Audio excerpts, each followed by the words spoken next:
Welcome back to Standard 7 Biology class. In the previous class, you have learned about the types of simple permanent tissue, isn't it? In today's class, let's discuss about the complex permanent tissue. Do you remember what are simple tissues? It is made up of similar cells, right? All the cells are more or less similar in structure and function. So, unlike simple tissues which is made up of similar cells, complex tissues are made up of two or more different kinds of cells. That is the main difference between simple tissue and complex tissue. Simple tissue is made up of similar cells while complex tissues are made up of two or more different kinds of cells. All the cells in a complex tissue coordinate to perform a common function. They work together as a unit. These cells consist of thick-walled or thin-walled, living or non-living cells.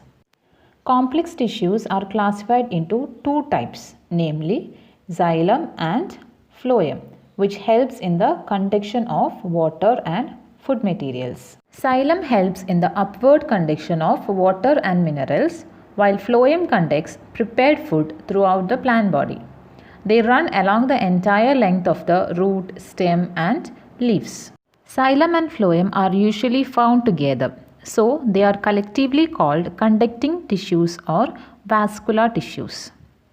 Now let's learn more about xylem.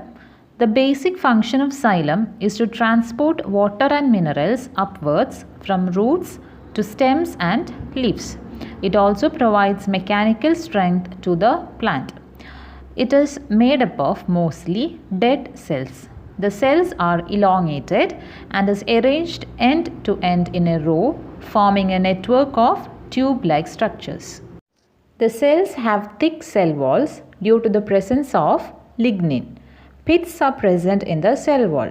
Since the cells are dead, protoplasm is absent. Instead, these cells have large air cavities. The main elements of xylem are tracheids and vessels. Tracheids are elongated cells with tapering ends, means pointed ends.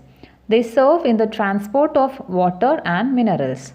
The vessel elements in xylem are connected end to end, forming long tubes. The second type of complex tissue is phloem. Unlike xylem, which consists of mostly dead cells, phloem is made up of mostly living cells. The cells are elongated and tubular. Cells have thin cell walls which is made up of cellulose. Since phloem consists of living cells, it contains protoplasm. The main elements of phloem are sieve tubes and companion cells. In sieve tube cells, sieve pores are present along the partition walls, which gives an appearance of sieve. These pores provide a pathway for food substances to be transported efficiently. The companion cells are found closely associated with the sieve elements. The main function of phloem is to transport the dissolved food substances from the leaves both upwards and downwards throughout the plant. So what we discussed now was about the complex tissues, mainly about the types of complex tissues, that is xylem and phloem. So we have finished the first part of the chapter, that is about the plant tissues.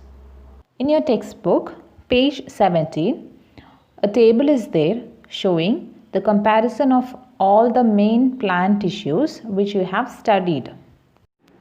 The structure, location and function of two main types of plant tissue, that is simple tissue and complex tissue, is given. So you have to mark the table in the textbook and you have to study it also. With this, we wind up today's class. Thank you.